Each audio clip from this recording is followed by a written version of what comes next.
So I want to talk a little bit about the most efficient, most powerful transformer weapon there is. And of course, everybody has their theories, their ideas about what they think, and I'm here to tell you what I think. And there's a lot of very powerful transformer weapons, and there's some that I guess is objective. I don't personally view the Matrix as being the Autobot Matrix of leadership as being a weapon. That is, I think it's more of a talisman of protection, so to speak. When we're talking weapons, we're talking guns, we're talking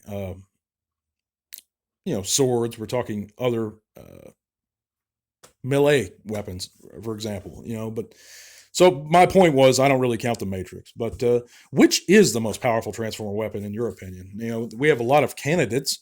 We have Star Saber and the V-Lock cannon, I believe that's what it's called. We have the Star Saber itself that was featured in Armada.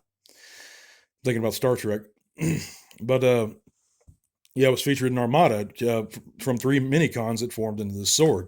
Of course, there was a Dark Saber as well. There's also, of course, the more conventional ones such as Megatron in gun mode, which is it's said that he can draw upon energy from a black hole and use it. And of course, there's Galvatron in cannon mode, and he was known in Five Faces of Darkness to destroy a whole. I think it was a moon, actually, the plane of throw where he landed, and he went inside the plasma, and Cyclonus and the Sweeps had to fetch him out. He just turned into cannon mode and destroyed that planet. I think it was more, like I said, the size of a moon, but a small moon, but that's still pretty powerful. And of course, he incinerated Starscream with a single low-powered shot in Transformers the movie. But I know who my pick is, or what my pick is the most powerful Transformer weapon. And before I get to that, guys, I just want to thank you for joining me for this segment. I'm sorry that I haven't been more steady lately. I've missed a couple. I actually, on a personal note, I've been having some medical issues going on, but it's no big deal. It's just I pinched a nerve moving some furniture by myself that I shouldn't have. And I either pinched a nerve or I tore something in my neck, some kind of tendon or something. I went to the hospital about it a couple days ago, and they just basically told me try not to re-aggravate and gave me a bunch of muscle relaxers and sent me home. But I'm still in a lot of pain, but it's getting better. It's not as bad as it was. So that's why I've not been as consistent with the uploads for the past week. But we're going to get back on track, and I apologize about that. Speaking of which, you can hit all those various links in the description below, and that's going to take you to all kinds of cool stuff, including our Facebook group. We'd love to see you guys there, so come join us and chat bots with us. You can also check out our Patreon if you want to help support the podcast. That $3 a month goes a long way to getting us new giveaway figures, and there's going to be a new one real soon, guys. And, of course, patrons get an extra entry into every giveaway we have.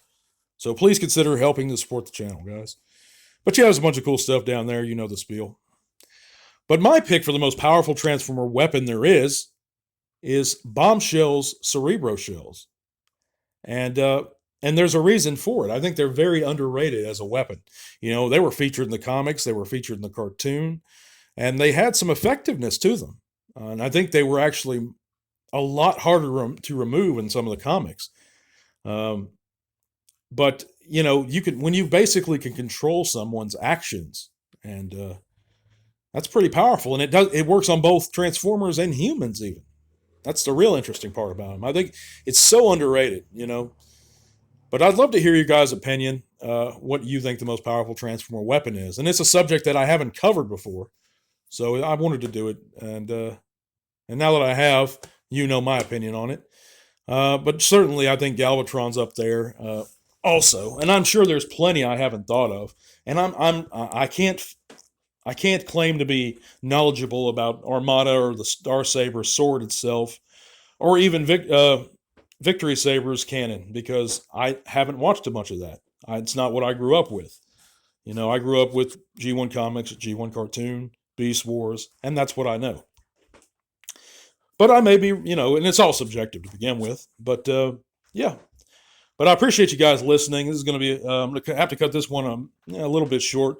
But we will be back real soon, guys. Thank you. God bless. And to all are one. This podcast is made possible thanks to the amazing support by our patrons. Click that link in the description below to help keep Tea Talk Raw going strong. Thank you.